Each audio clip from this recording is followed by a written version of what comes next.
Afternoon, Agent Car Clean, Sutton in Ashfield. This was going to be the second vehicle at this booking. It's a Peugeot 2-litre diesel.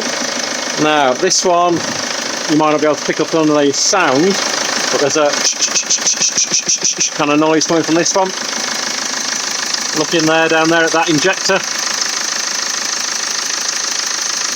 And there's lots of leakage around that injector, and that kind of noise is basically causing this to struggle with emissions, which I think it only just got through on the last MOT. Yeah, basically we've got an injector leak on this one. We're not going to clean it because all the time we've got basically that leak there. It's going to be filling the car with muck. It's not really going to clean it properly. So we're not going to clean this one. We'll come back another day and do it, get that sorted out. But yeah, if you've got a vehicle and you've got a kind of noise coming from the engine bay, or you have a look around the injectors and you can see all that black stuff, yeah, get that injector looked at and sorted out.